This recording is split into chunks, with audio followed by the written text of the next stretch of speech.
Function देखने में देखिए थोड़ा सा बुरा तो है, लेकिन इतना बुरा भी नहीं कि आप इसे चेक ना कर पाएँ। सबसे पहले तो इसके अंदर इन्होंने पूछा है कंटीन्यूटी डिफरेंशिएबिलिटी के बारे में। लेकिन फंक्शन इस तरीके का है कि मैक्सिमम ऑफ साइन टी आपको देखना है, जबकि x 0 से पाई तक गिवन है आपको। तो यहाँ पे लेकिन t एक पैरामीटर इंट्रोड्यूस कर दिया है जो 0 और x के बीच में रहेगा। तो ये भी एक वेरिएबल का काम कर रहा है t, जो कि 0 और x के बीच में रहेगा। लेकिन सबसे पहला काम ये है कि हमें साइन t फंक्शन का मैक्सिमम निकालना है जब x 0 से पाई के बीच में है।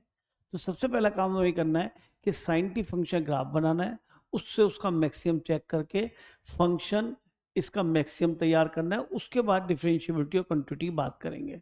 तो ठीक है, चलिए हम इसका ग्राफ बनाते हैं। सबसे पहले इसको फंक्शन हम एफ ऑफ टी लेट कर लेते हैं, जिसका हमें मैक्सिमम निकालना है, प्रोवाइडेड एक टी पैरामीटर इन्वॉल्व है इसके अंदर बेटा, जो कि 0 से लेके एक्स तक है और एक्स भी फर्दर 0 टू पाई इसके अंदर लिमिटेशन में रख रखा है। तो साइन टी का ग्राफ तो हम जानते हैं, एक्स की जगह टी एक्सिस ले लेंगे हम और ये हमारा साइन एक्स का यहाँ पे ग्राफ आ जाएगा। ठीक है जी, तो हम इस लाइन को थोड़ा इधर शिफ्ट कर लेते हैं, क्योंकि हमें तो 0 से पाई तक ही बनाना है। तो यहाँ पे हमारा 0 है, यहाँ पर हमारा 1 पाई बाई 2, यहाँ 2 पाई बाई 2, यहाँ 3 पाई बाई 2, यहाँ 4 पाई बाई 2। आगे मैं इस वजह से बना रहा हूँ क्योंकि आगे हमें आगे पाई के आगे भी कर्व दिखाना है, लेकिन ये वाला कर्व केवल हमें 0 से लेकर पाई तक देखना है। तो साइन एक्स का कर्व तो हम बनाना जानते हैं। यहाँ तो साइन कर्व तो इस तरह से बन जाएगा, मैक्सिमम पाई बाई 2 पे बन जाएगा, फिर पाई पे 0 हो जाएगा। तो इस तरह से इतना कर्व हमारे काम का दिखाई दिया। अब हमें क्या करना है, एफ टी का मैक्स चेक करना है।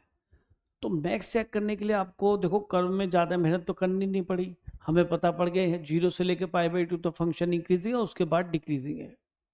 तो हमें यहाँ पे अगर ध्यान से देखें कि अगर हम अच्छा इन क्वेश्चंस करने के लिए हमेशा ध्यान रखना कि इंटरवल्स कुछ इससे देखने के कितने पार्ट में फंक्शन इंक्रीजिंग और कितने पार्ट में फंक्शन डिक्रीजिंग है, क्योंकि हम इंक्रीजिंग डिक्रीजिंग देखकर ये देख पाते हैं कि कहाँ तक जाके कर्व मैक्सिमम दे रहा है और कहाँ पर मिनिमम दे रहा है। तो यहाँ पे देखिए, अगर 0 से पाई बाई 2 तो देखें तो एक सेगमेंट हमारा तैयार हो गया जहाँ पे कर्व इंक्रीज कर रहा है। और अगर हमें मैक्सिमम देखना है, अगर हम यहाँ पे कहीं पे भी अपना एक्स का बैरियर लगा दें तो टी कहीं यहाँ बीच में रहा होगा। आप बताइए टी पे आपको मैक्सिमम वैल्यू मिलेगी या एक्स पे मैक्सिमम वैल्यू मिलेगी, अगर 0 से लेके पाई बाई 2 तक है। मैं फिर कह रहा हूँ कि मैंने आपको पाई बाई 2 तक ही क्यों रोका, क्योंकि इसमें फंक्शन की नेचर एक ही रही, विच इज इंक्रीजिंग। तो इंक्रीजिंग फंक्शन में हम जानते हैं कि जैसे जैसे आप आगे बढ़ेंगे, यहाँ पे एक छोटी वैल्यू तो आगे बढ़ने पे बड़ी ही वैल्यू मिलेगी ना।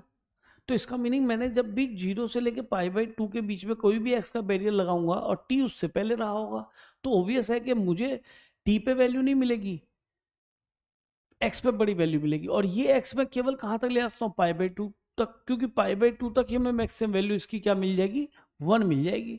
तो इसलिए मैंने यहाँ पर जो जी एक्स फंक्शन डिफाइन करके रखा, वो जी एक्स मेरा क्या बना फाइनली, जो जी एक्स बना ये इक्वल टू है बेटा, यहाँ पे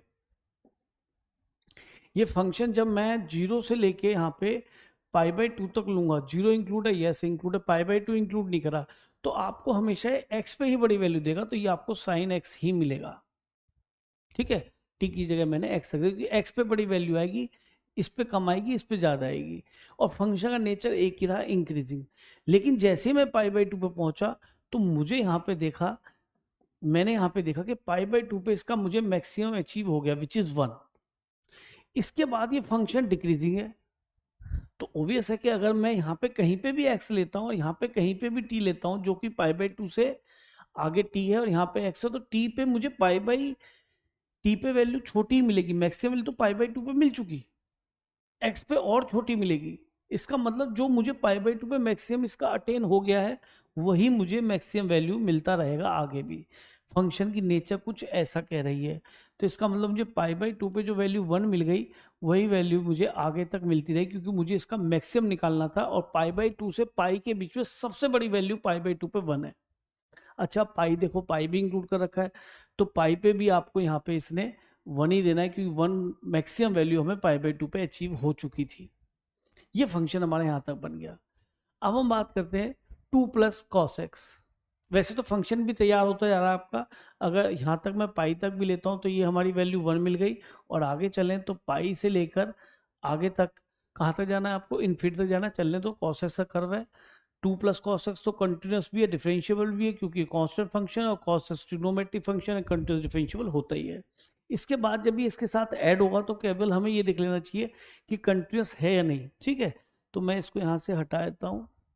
बस अब मुझे केवल ये चेक करना है कि फंक्शन कंटिन्यूस है या नहीं, तो वो तो यहीं से चेक हो जाए, ग्राफ बनाने की जरूरत भी नहीं है।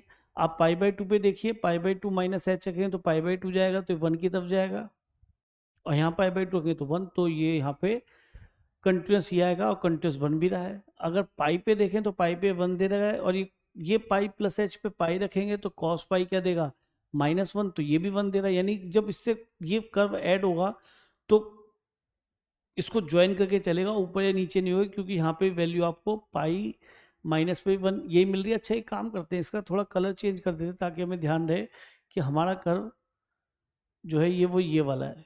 ठीक है, इसके बाद अब दूसरा कर्व ऐड होगा तो यहाँ पे ये इसके साथ पाई पे कंटिन्यूस ही आ रहा है, क्योंकि पाई पे 1 दे रहा है, ये भी पाई पे 1 ही देगा क्योंकि -1 देगा। कि ठीक है सर कंटिन्यूस। अब ये ऐड कैसे होगा, इसके साथ स्मूथली ऐड होगा जैसे ये ऐड हुआ है, या फिर जो है किंक बनाएगा। तो उसके लिए हमने क्या करा, कॉसेक्स का कर्व हम जानते हैं। कॉसेक्स का कर्व हमारा किस तरह से बनता था, याद करो। कॉसेक्स का कर्व हमारा बनता था कुछ इस तरीके से, 0 पे 1 आता था, फिर पाई बाई 2 पे क्या आता था, ये 0, पाई पे क्या मिलता था हमें, ये -1, और -1 के 3 पाई बाई 2 पे फिर 0, फिर 2 पाई पे फिर ये 1 गया, और फिर इसके बाद ये इस तरह से कॉस का कर्व चलता था। ये मैंने कर्व कौन सा बनाया, कॉस का। लेकिन जब मैं cos x प्लस 2 का कर्व बनाऊंगा तो इसमें 2 ऐड हो जाएगा, यानी कर्व 2 यूनिट लेंथ ऊपर चला जाएगा। यानी कि यहाँ पे अगर 2 है और यहाँ पे अगर 3 है तो इस तरह से ऊपर कर्व उठ जाएगा। तो मैं एक काम करता हूँ, इस कर्व को उठाया तो यहाँ से। ठीक है, अच्छा एक चीज़ देखो, मुझे इससे पहले जरूरत ही नहीं पाई के आगे ही देखना है, तो इस कर्व को यहाँ से इतना तो हटा ही लेते हैं, ये वाला पोर्शन यहाँ डिलीट कर देते हैं, इसके बाद ही चलेगा, है ना।